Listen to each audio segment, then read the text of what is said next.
Welcome to Gamers Chat Podcast, where we're going to have off-the-wall conversations about video games. We will take our topics and chat about them in the most opinionated way possible. Just like the name of the show, we are gamers that love to chat about the most recent news we can find about video games and the video game industry. In today's episode, did Nintendo set the bar for video gaming? Spider-Man 2 developers promised a fix because of a flag? Why Spider-Man 2 is such a hit with a consumer? Tonight's review of Spider-Man 2 is brought personally to you by our co-host. Today is episode 3. I am your host, the man who can't hit a broadside of a barn in Call of Duty, Jacob, a.k.a. Lunar Knight. And with me tonight is my co-host that you all love and adore, the man that actually thinks he is Spider-Man, Darren, a.k.a. ShoreDoggy626. What's good, beautiful people? What's going on, ShoreDoggy? Doing tonight? Man, I am good. I got food in my stomach, my drink right here, and I'm hanging out with my best bro. So I am good tonight. How about you? You're good tonight. Heck yeah. Good. And I'm doing good. I'm ready for this podcast and ready to just rock and roll, man. Same here. Same here. Like I said, we're gonna be start with the news first, or how are we gonna roll? Of course, we always start with the news first, and I then know, we'll start with the topics. I know that. It's just, this tonight they're kind of heavy. Well, there's some heavy stuff. So, we'll let the listeners decide that. All righty. Yeah, definitely. So for the first topic of the night, guys, Spider-Man 2 developers promised to fix an issue after fans found a Cuban flag in the game. So this is just an interesting little thing. If you guys are aware of Spider-Man 2 and the characters, Miles Morales and his mom, you know that they're Puerto Rican. No. Miles is Puerto Rican black. His mom is Puerto Rican. He's still Puerto Rican, but he's Puerto Rican. You know how some people are. Just say he is still, by blood, he is still Puerto Rican. That is true. Look out for the widows. Love you, bro. I'm gonna do it, man. Anyways, so apparently a Reddit user came across while playing the game. I noticed that there were some discrepancies in the game, and it is found out that there are flags that are supposed to be representation of the Puerto Rican flag, which are actually Cuban flags. Yeah. And it's a common mistake. I mean, the flags are almost identical except for the color scheme. They're reversed. So the Spider-Man developers at Insomniac Games did say that they will correct this and fix it in the near future. That's good. I don't think anybody can really be mad about that. But just take into consideration what these game developers have to go through when it comes out to making the game. A mistake like that can happen. To be honest with you, I'm actually happy somebody actually pointed it out, because me not knowing would never know the difference. And so I learned something. I learned something, from the article. So, I mean, it's good that Insomniac Games it has addressed it, and they're gonna make changes as quickly as possible. Mm-hmm. Because, hey, accidents happen, and we're getting with something like that. It's like, hey, you know what? Okay, we're here now. Yeah, don't do it again. Yeah. Well, I mean, it's like I said, it's a harmless, for most part, is a harmless accident. So it's not like people are uproared about this or causing a riot about it. They're just pointing out, saying, "Hey, you guys made a mistake. Can you guys possibly fix this?" Yeah. And I think at some point, the developers knew about this after the game was released. I think that's just kind of from what it sounds like in some of the article, just the way they worded it. But they've already announced that they're gonna fix it. So I mean, it's a simple mistake, and they're gonna fix that, and I'm looking forward to seeing that correction. The only problem is, at this point, you're gonna have to probably replay the game to see that corrections. Well, true. Well, Um, or there's a mission where you actually goes to Miles' house at the end of it. We do that mission, a little side mission storyline, and you most likely would get there much sooner and get to see the change. Which, I mean, it's nice.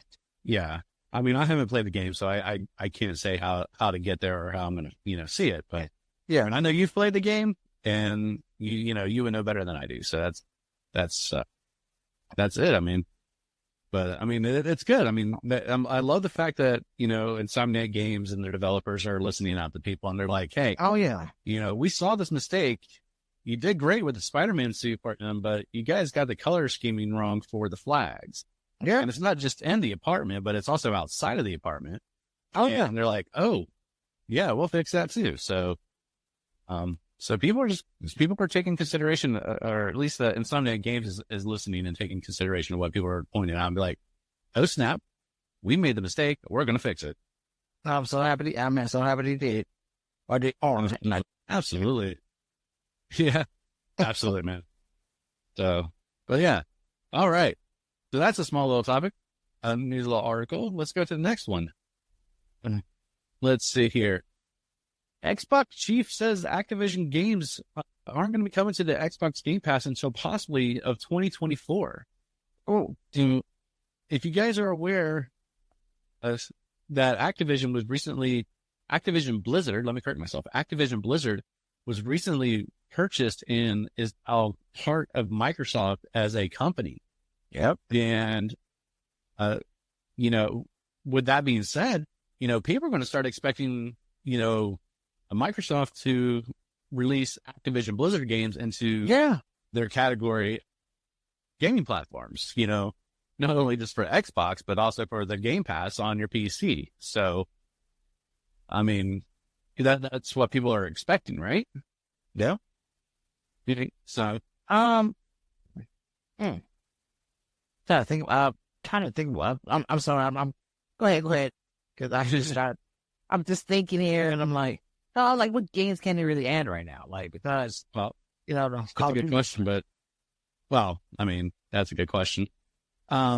So right now, Phil Spencer has confirmed that they are not going to be putting out any new Activision Blizzard games out onto Xbox Game Pass, at least until some point in 2024.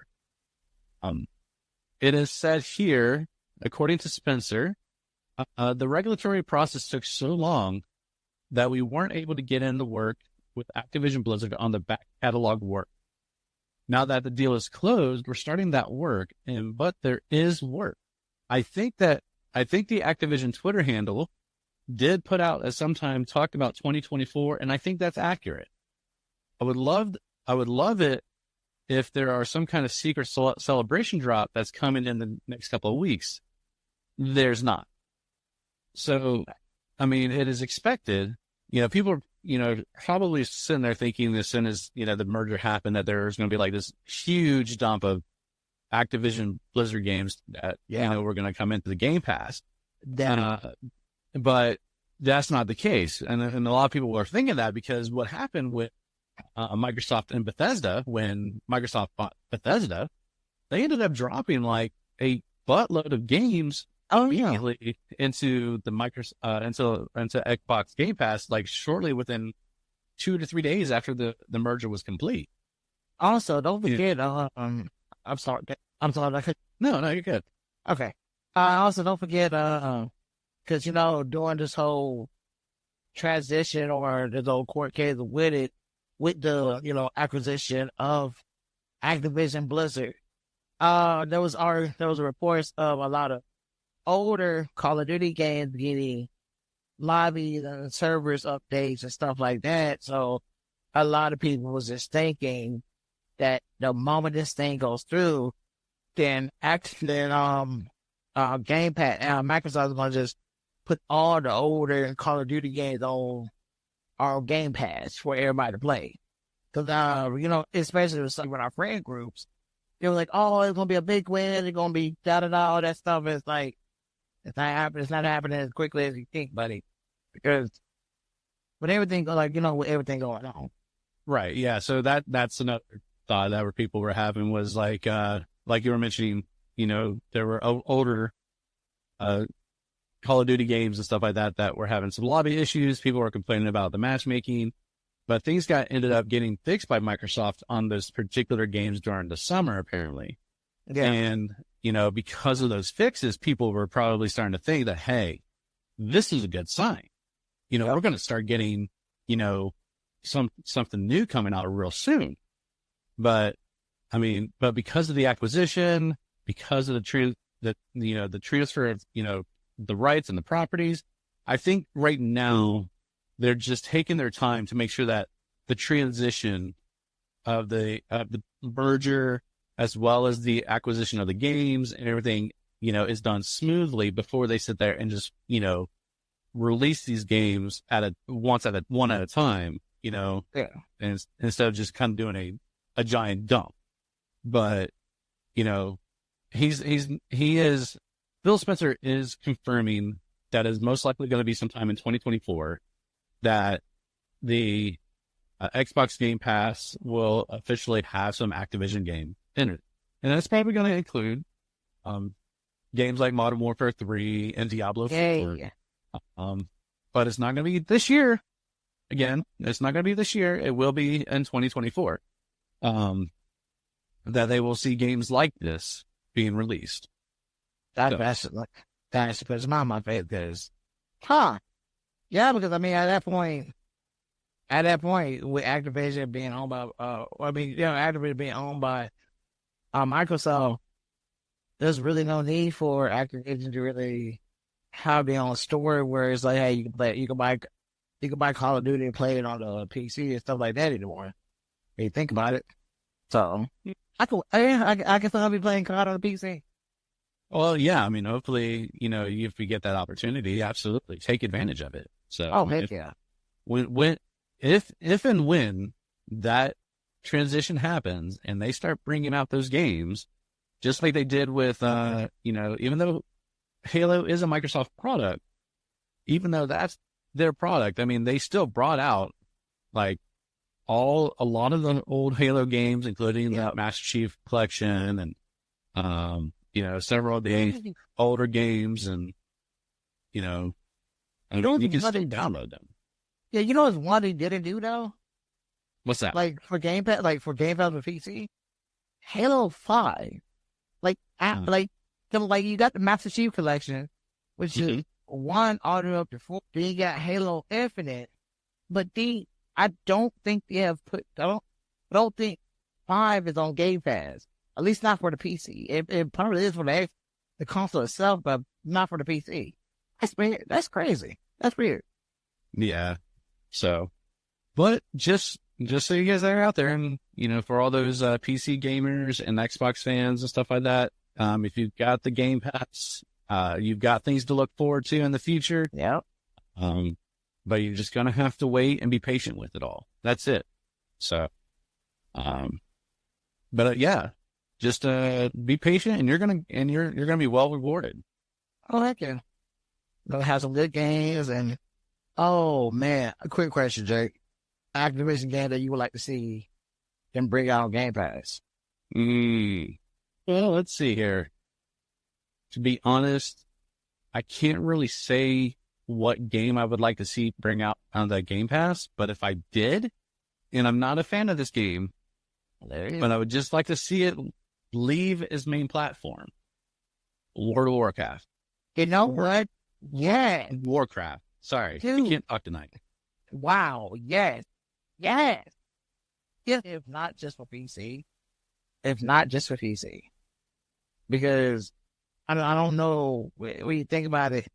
I used to say WoW would be the perfect game for Xbox to be the perfect counter to Final Fantasy 14. But now that apparently Final Fantasy 14 is coming to Xbox, it's like, okay, that fantasy out of the water, but like, yeah, I would definitely love to see that. I would love to see that game on Xbox. Yeah, like. Well, I mean, it would be great. Now, technically, people would sit here and think, like, and argue, well, when they have to build the mechanics to make the game comply with controller, no, because you can actually use a mouse and keyboard on your Xbox. Yeah. It's just the game has to be compatible with a mouse and keyboard.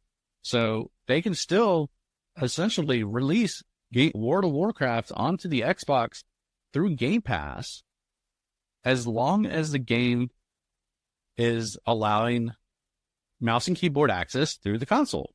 See, also, you got to keep in mind, too, a lot of people, and this is me being a person that's, I love controller. A lot of people will get at the fact that they just don't have that option. People just like to have options with their meals. That's just what it is. Unfortunately, but I would be freaking happy just to have WoW on Game Pass and in any way, form, or fashion. Right. No, I agree. I would like to see it. But I don't know if you ever heard of this game called True Crimes. Yes. That game. I would love to see that game on Game Pass. Old game. Pretty good game. It's like extremely old. Must say True Crimes, right? Ultimately became Sleeping Dogs. Well, at least the third one did. So I don't know if the company bought the rights to all of them or just that third thing. But so we won't get too far off the topic. Sorry about that. No, you are good. Well, I know I'm good. I mean, I'm freaking amazing. Let me stop. Yeah, don't inflate that ego too much. Oh, I got a big head, man. You already know that. Yeah, I know. I'm surprised it fits through the door sometimes. Ow! I can't help that my head match my energy. Hey, if I wasn't strapped to my chair, I probably would float away. And I can see that happening. They call me Mr. Hair Balloon. All right. I think our final news article for tonight is an interesting one to me. Mind you, I don't want anybody to think that we are going to have taken sides or anything. This is just an article that was brought up, and I thought it was an interesting one to bring up tonight. It's about our gaming environment and what's going on in the real world. Apparently, kids around the world have decided to attend a pro-Palestinian protest in this popular game. And over 200 people apparently have attended this pro-Palestinian protest in the very popular tween hit game, Roblox. That's got my niece and nephews play. Well, a lot of kids play it. Yeah. Team games. I mean, you've got teenagers and kids and stuff like that. So it's a mix. I mean, after reading this information in this article, if you are aware of what's going on in the world right now, there's the event right now between Israel and the Palestinian country and stuff like that, mainly between Hamas, Palestinian Islamic government group, and the Gaza. And the thing is that Palestinians are just as innocent in this situation as the Israelis. You're talking about a situation where there's a war going on right now between these countries. And the problem is that the group that started this entire thing, their base, their location, as far as aware, they are literally right in the center of the country of the Palestine. And because of that, innocent people are being affected because of this war. Yeah. It's heartbreaking. But what happened here in this article is the fact that apparently a Reddit user told the story that their 15-year-old cousin wanted to attend a pro-Palestinian protest in their local area, but they weren't able to go because of the fact that they have a driver's license and they're not able to drive. So the next best thing that they did is they went online. They found out that there was a pro-Palestinian protest taking place on Roblox. So they decided to attend the event there. And they weren't the only one. There was apparently over 200 attendees for this event. Yeah. So it's a big thing. I mean, I am very surprised that this was even taking place on Roblox, because I didn't think that even though Roblox is a very open world environment, the place that you can create your own type of game and stuff like that, I didn't think that this would be something that would be allowed. Yes. Okay. I'm gonna be completely Now, honest. I'm not against it.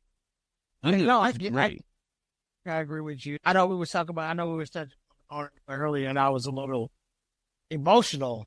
Like not teary-eyed, but like kind of emotionally, like frustrated about it. But like now that I actually had a chance to read it and let the information sit on my soul for a bit, be honest with you, hey, they're not breaking any rules and they're not doing nothing crazy and they're not trying to push no propaganda or anything like that. They're just protesting. They're just asking for, I think that was solidarity. Please correct me if I'm wrong, because I don't want. Yeah, no, you're fine. Okay, because like I said, I don't ever want to spread false information. But No, you're fine. No, according to the article, the protest ended up commencing in a large open square with a massive sign depicting the Palestinian flag, embolized with the words "Solidarity Untuknu," which in translation mean solidarity for you. So overall, what surprised me about this was the fact that this environment was created just for this protest. And it was just surprising to me that Roblox allowed it. Yeah. But they didn't break any rules. Yeah, no, they didn't. They didn't actually break any rules. They're not enforcing or forcing a political statement. They're not, they're not trying to push people. They're just protesting. They're just allowing people to speak their voices. Yes, and it's like Their voices be heard. If anything, if nothing, that's our right, our God-given right to be able to enforce how we feel about something. I think, if I'm not mistaken, Roblox, the folks that run the show kind of said about all this subject. Yeah, let's see. Quote unquote, from a spokesperson at Roblox Corporation commented, "We are deeply saddened by the horrific tragedy unfolding in Israel and Gaza, and our hearts go out to those who are impacted in the area and who have loved ones, family, and friends in the region. While our community standards allow for expressions of solidarity, we do not allow for content that endorses or condones violence, promotes terrorism, or hatred against individuals or groups, or calls for supporting of specific political parties. We have an expert team of thousands of moderators along with automated direct detection tools in place to monitor our platform and will take swift action against any content or individuals found to be in violation of our standards. We also encourage anyone to report content or behavior that may not comply with our community standards by using our report abuse feature." Yeah, so they're pretty much just saying that they feel for the situation at hand, but as long as they're not breaking any standards of the community rules or anything like that, then Roblox does not have a problem with allowing this to proceed. But if it was to follow in and break any of the guidelines, then they're not going to stand by it. But shit, I can't knock them for it. Like I said, man, hey, these are young people who are passionate about this, and like I do feel bad about the answer I had about it earlier, because I was like, man, what the heck? Why they putting this in a children's game? But at the same time, I mean, shoot, these kids gonna see this on the news. These kids gonna see this while their parents watch the news. It's just, honestly, how can I put it? I guess it's good to see the younger generation have a compassion in their heart for a group of people, or a group of people that's like thousands of miles away, going through something that does not, have nothing to do with it. It gives me hope about this upcoming generation, about the generation of my sister kids and your kids, for, the future and whatnot. So, in all honesty, hey, as long as they ain't pushing no agenda, try to get the kids to look at things a certain way and let people form their own opinion, I say let them keep on doing it. More power to them. I mean, shoot. Goddamn, kind of. I can understand. I feel as long as my kids have a right and a safe place to be able to speak their own mind and be able to voice their own opinions without feeling opinionated or judged or anything like that, then I'm all down for it. Yes. I'm down for it.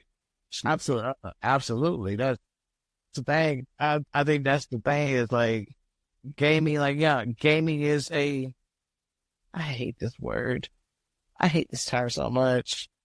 It's just how bad it was abused. Like gaming is a safe space and that is their right to be able to do that in a safe environment. It's like, hey, if you want to have discussions about it, if you think something differently, and okay. But, they have that environment to be able to do that, in a respectful manner. And I was afraid to talk about it. Let's speak on this, man, to be honest with you. I didn't want to say nothing wrong. I get it. I can relate to how you feel about that. And it took me a couple times to reread this article just for me to sit there and be like, you know what? I need to look at this from different point of views. I need to look at this with an open mind. I don't need to let any judgment or anything persuade how I feel.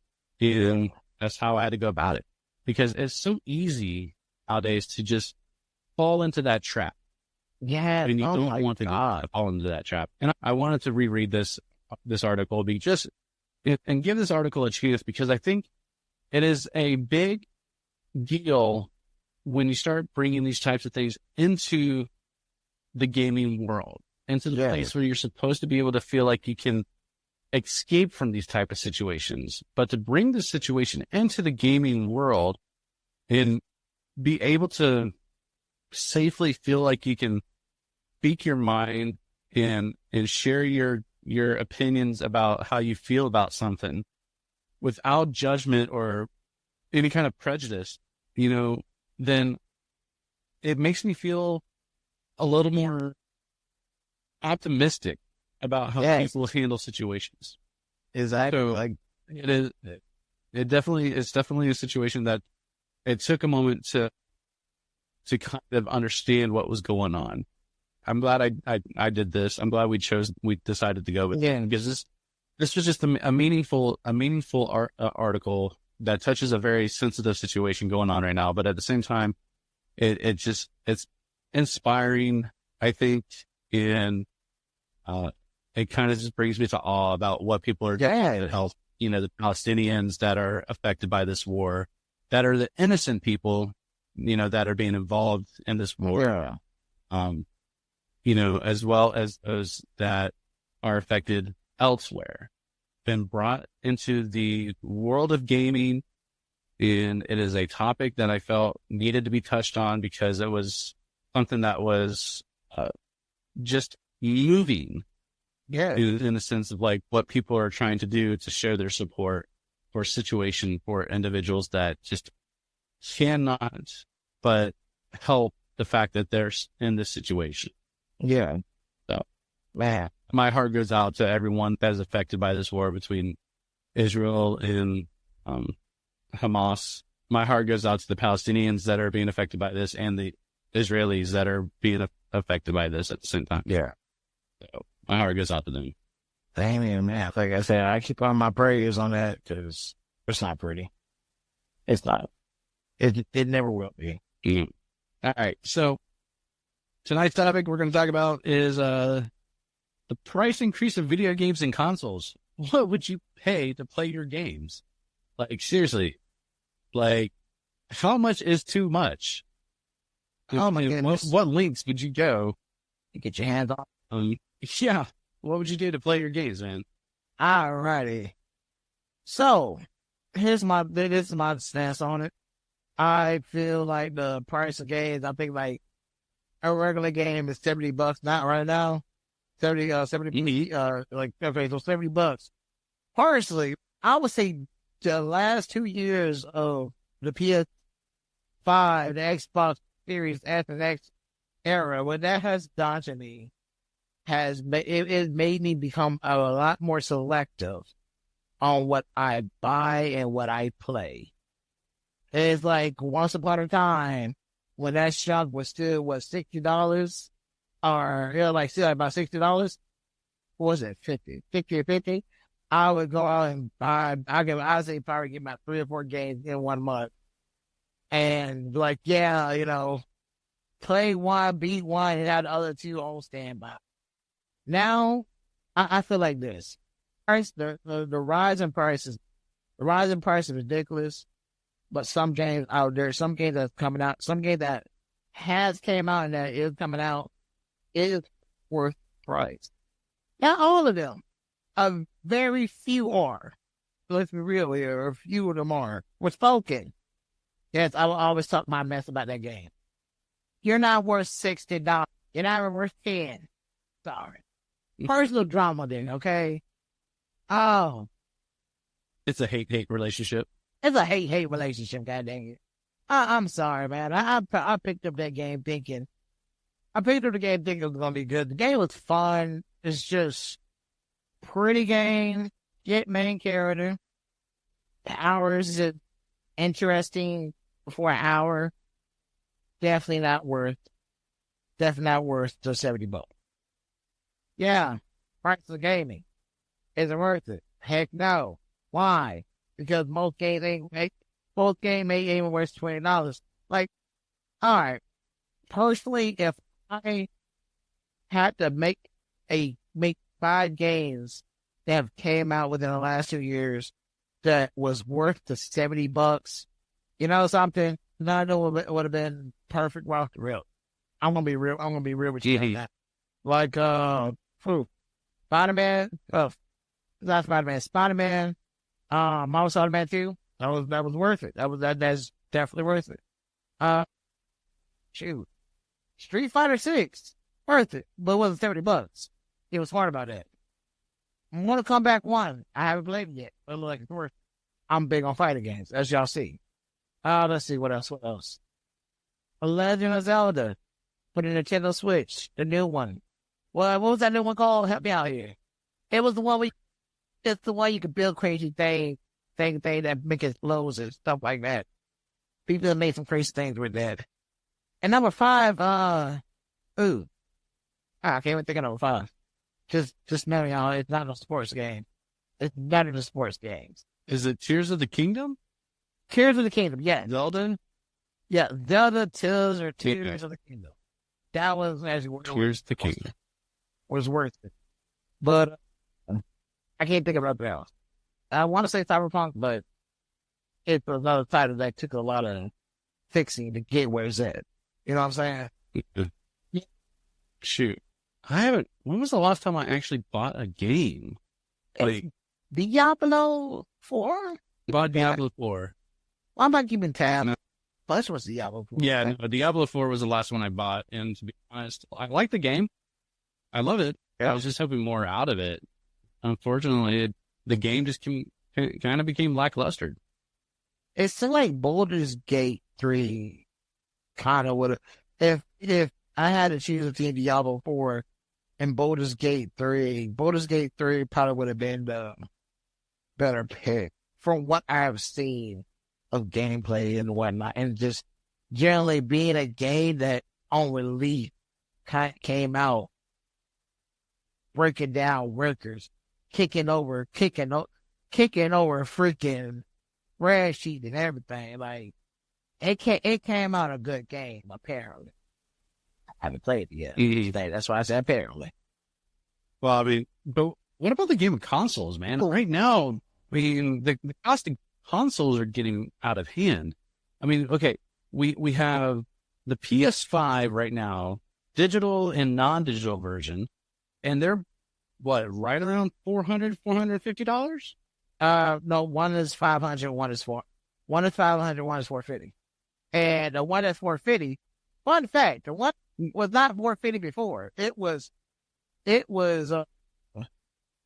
I thought the original, and correct me if I'm wrong, but I thought the original PlayStation 5 or PS5 non-digital edition and the digital editions were $399 and $449, and then it's the PS5 Slim versions that are $50 more. So it'd be $449, $499. The original Blu-ray player one was always $500. It was the additional one. It was the digital one that was $400. They went up $50 with the Slim for that one, which I hate to be that guy.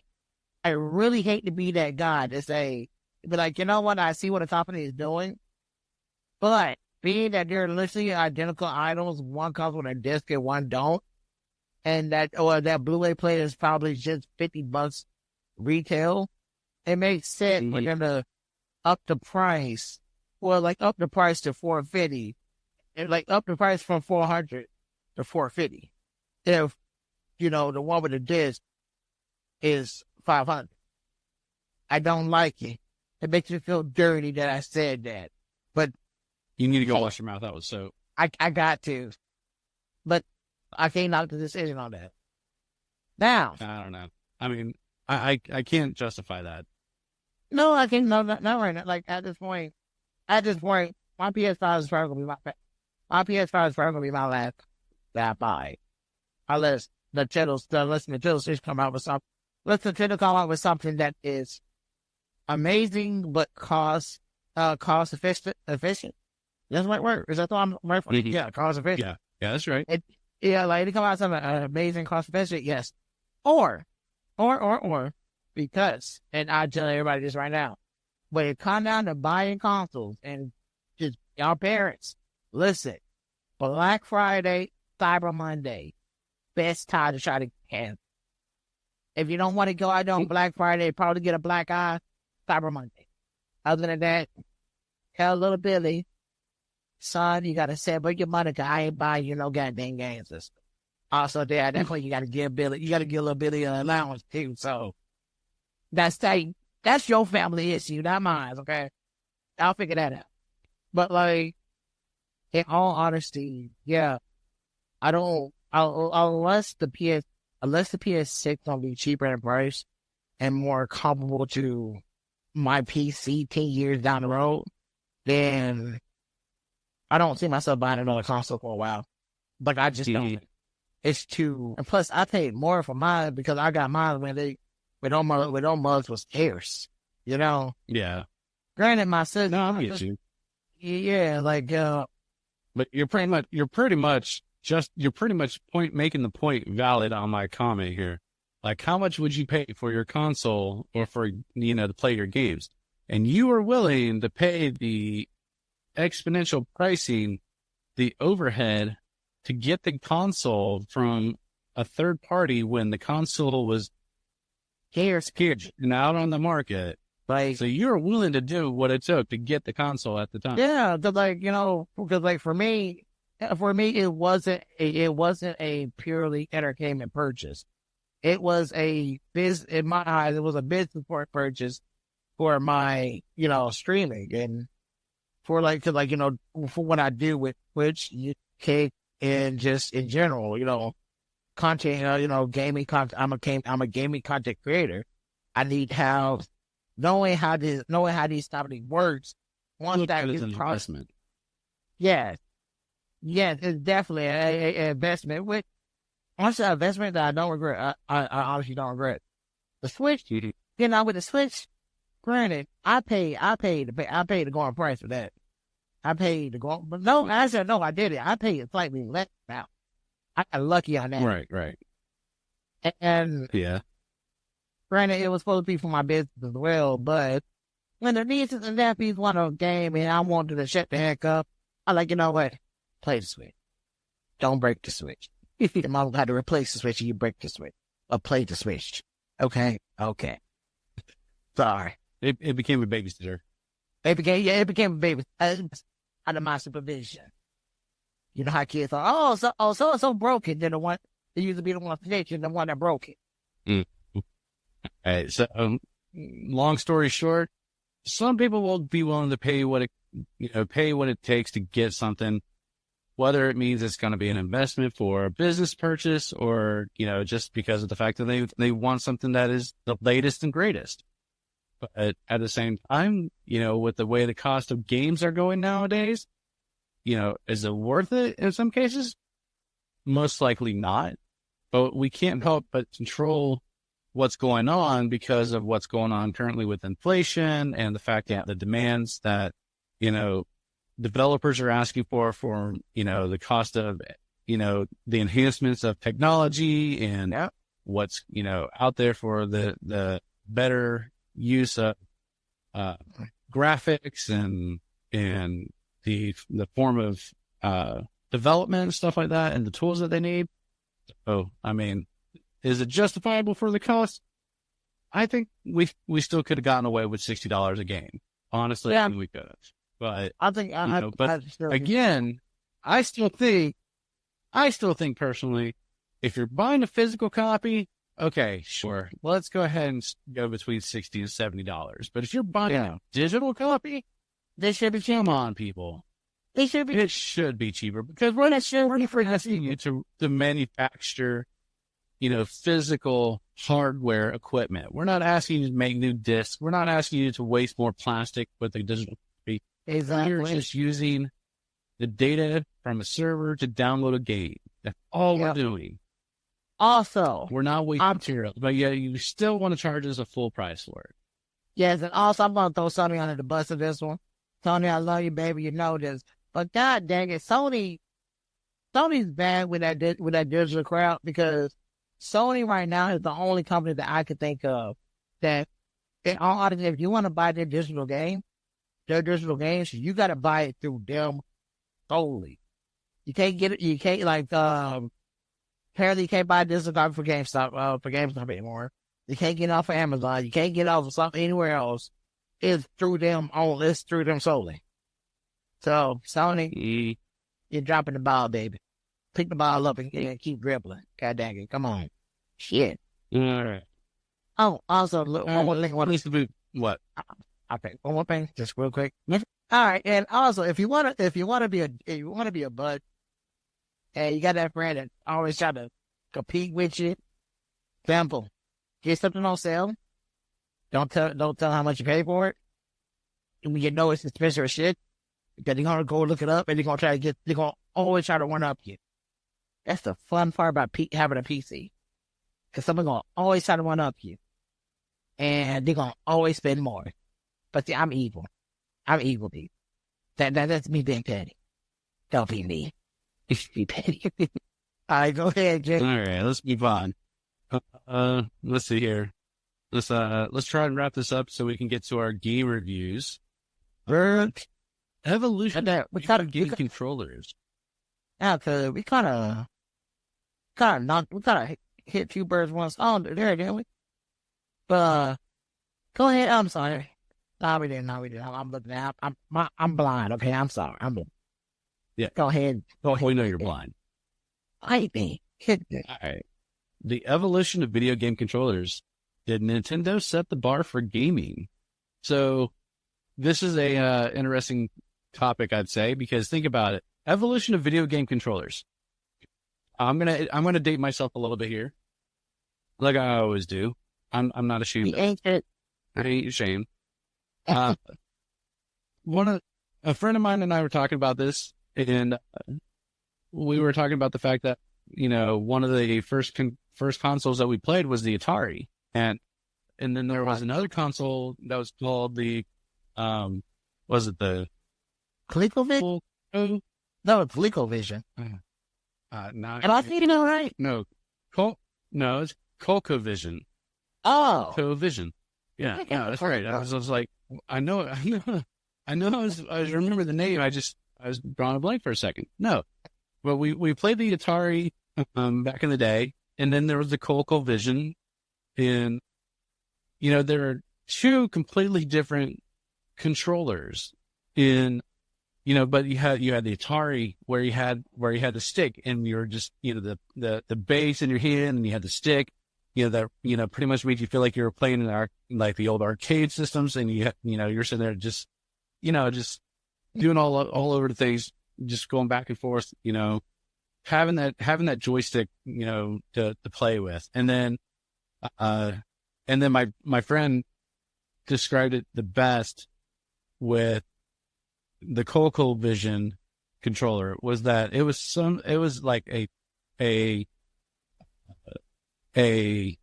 wired cordless handheld phone, like where you had, it was pretty much a corded handheld phone is pretty much what it looked like.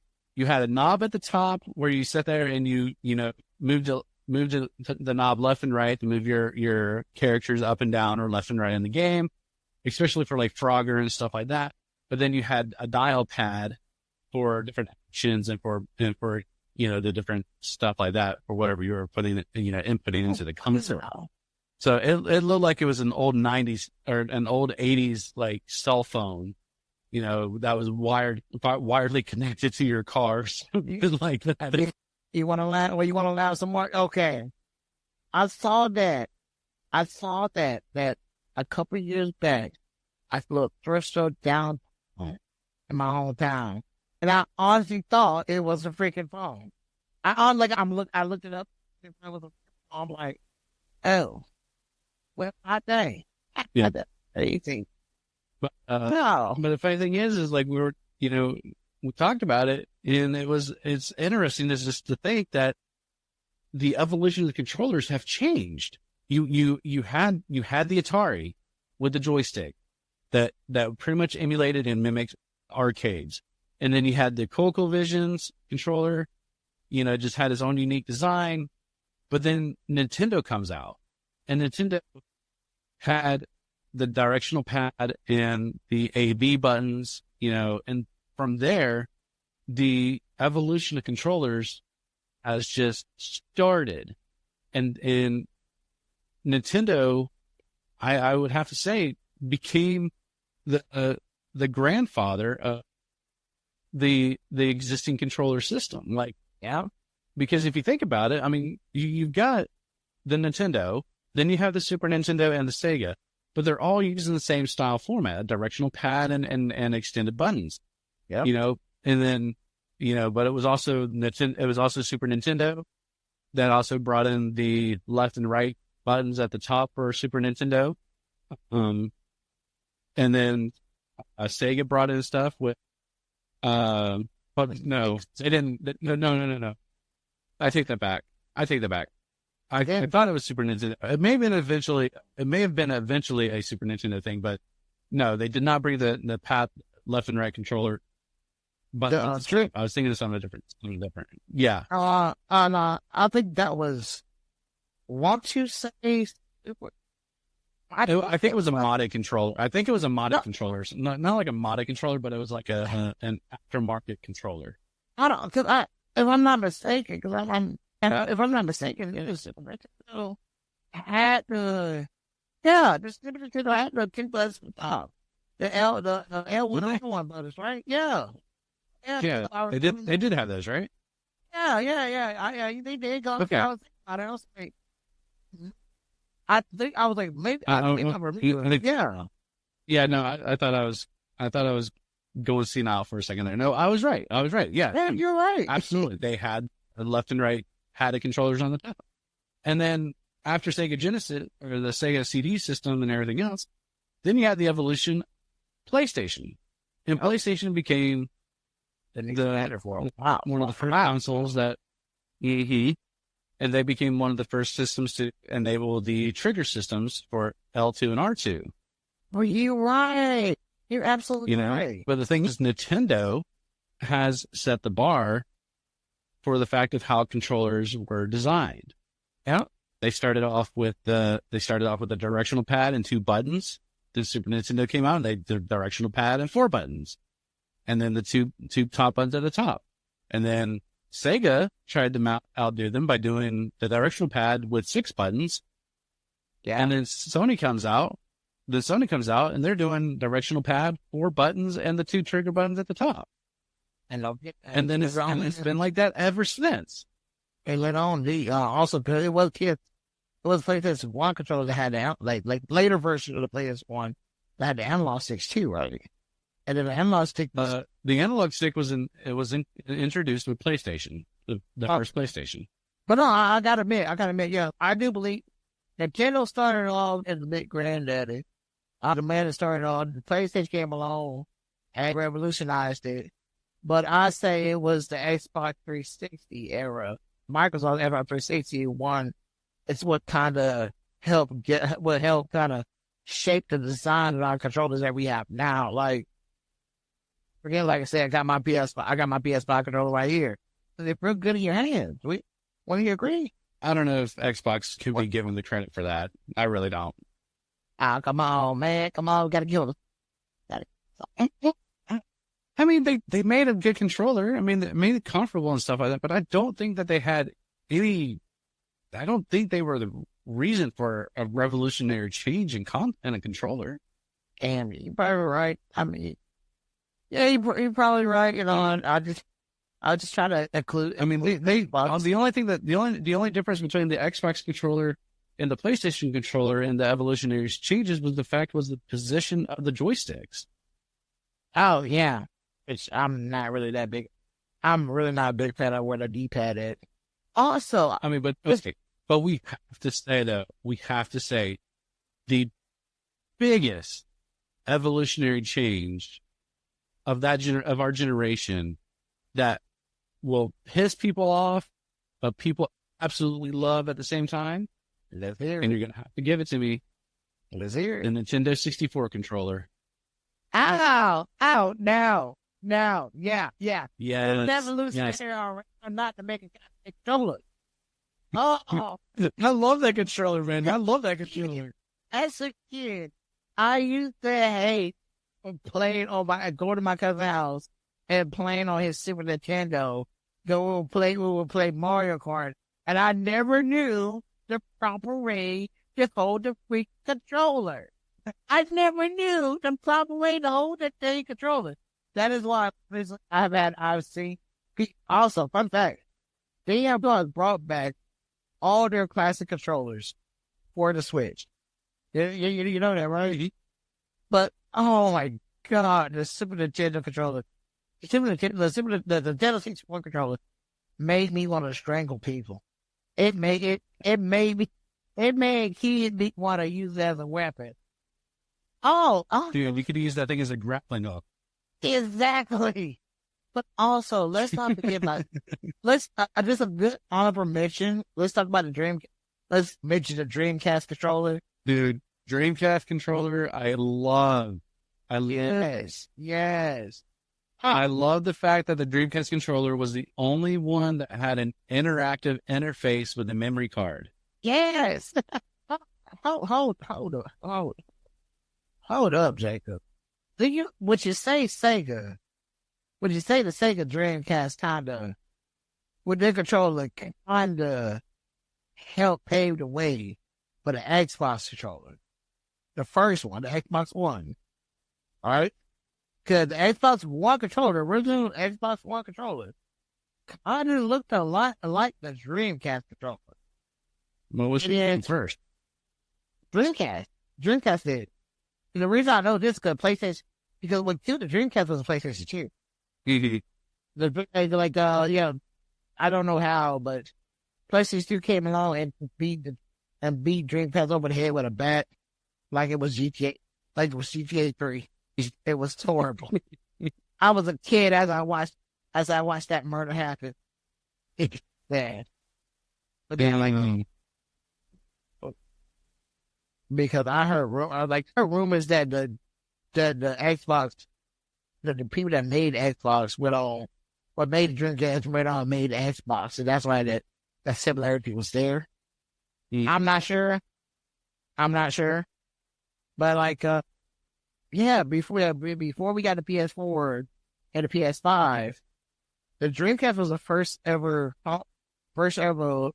controller that actually has some kind of interactive interface with it. You know? Well, actually, it was the only one because there's no other console out there that has a controller that allows you to integrate your memory card into the controller and allow you to interact with it, a LCD screen or anything like that.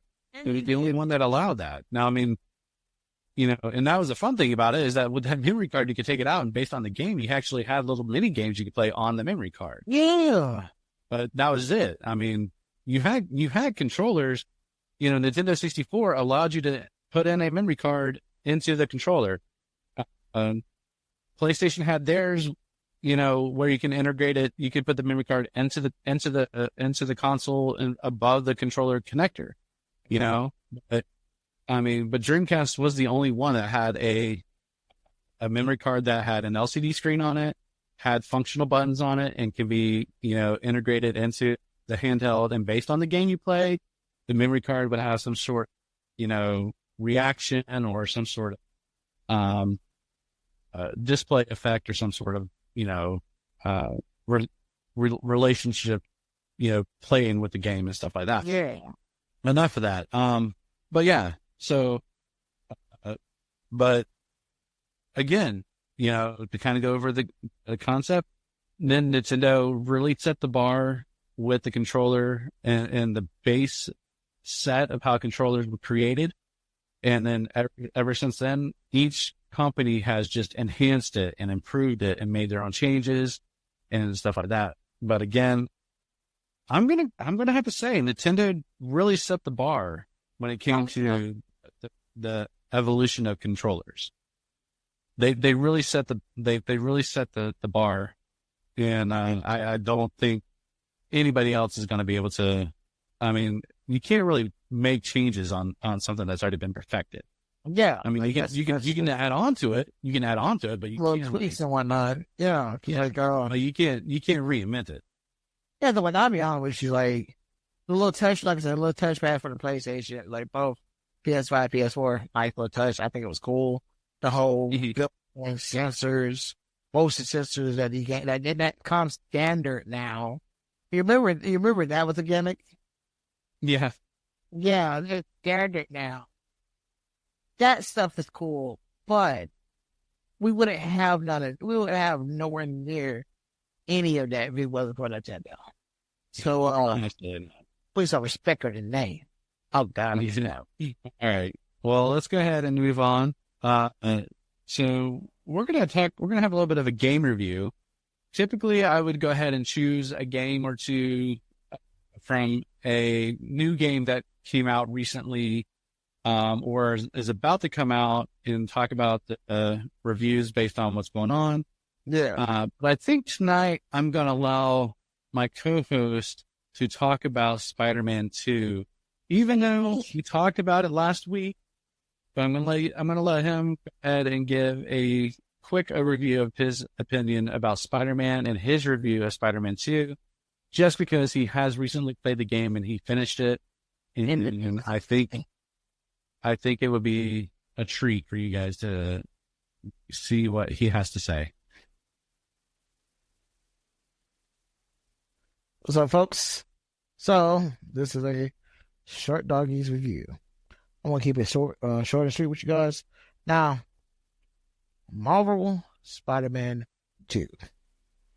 If you're looking for a game that you could dive into and really feel like you're Spider-Man, either Miles or Peter Parker, if you want to play a game that is fun, fast-paced, simple, but challenging in some places, and if you're looking for a game that improves on everything that their previous installments did and leave you wanting more and ready for more, then Marvel Spider-Man 2 is the game for you. I truly and totally and honestly will recommend this game to anybody and everybody.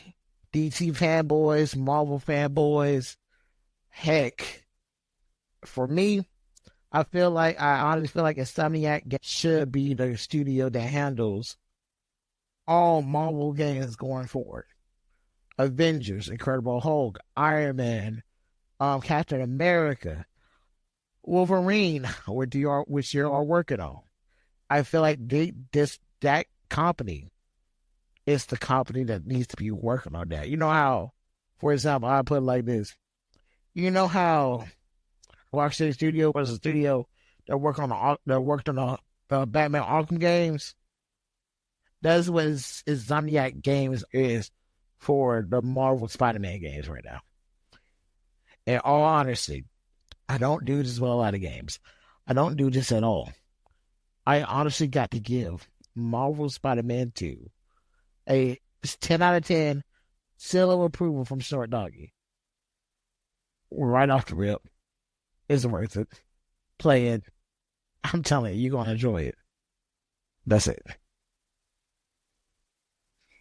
All right. Well, I appreciated the review, man. So as you guys heard, he really enjoyed the game. He gives it pretty much a 10 out of 10. He had some quirks and he had some issues with some things. He had some bugs he came across. Despite all that, he still gives it pretty much a 10 out of a 10. And yeah, that was it, man. I mean, he gave his honest opinion about the game. So if you guys really enjoyed the idea of being Spider-Man and web slinging around and fighting your arch nemesis, and go ahead and pick up the game and give it a shot. It is going to be worth your while. And next week, I hope that we can talk about a few other games that have recently come out or that are soon to come out, and give you guys some opinions on what is a possibility of a new game for you guys to reach. Shoot. Okay. What were you going to do? I was gonna throw this out to the readers right quick. Being that we get ready to wrap things up, we didn't really get to get this topic. I was gonna, throw it out there for a new free to play battle royale for them to, try out. Not gonna be like, oh yeah, this is my review because as we just saw, I'm horrible with reviews. But people, go play my Hero Ultimate Womble. It's a fun game. Maybe not. I don't know what you like, but give it a try. I promise you, if you don't like it, I will give you my address and let you throw anything at my car. How about that? Is that fair? Is that fair, Jacob? That is your own. That is your own. That is only at your own discretion. I'm not going to agree that is the right thing to do, but I will leave that up to your own discretion if you're going to follow through with that. I don't know. Don't come complaining to me if you start getting eggs thrown at your car. What? Wake up tomorrow. Wake up. 2 weeks from now, it's a bunch of crush heads on my car. Well, Jacob, hey, at least you're getting a lot of views. I do what my paint job now, though. Ladies and gentlemen, I appreciate you guys giving us a chance to tell you what's going on in our most recent episode. But thank you for listening to Gamers Chat Podcast, and we will be back next week with more random topics and news that we can find to chat about. You can find us on Twitter or X at Gamers Chat 2023, and you can also find us on Instagram at Gamers Chat Official. Yeah, and I hope you guys have a wonderful time, and we will see you next time. Later, guys. Be easy.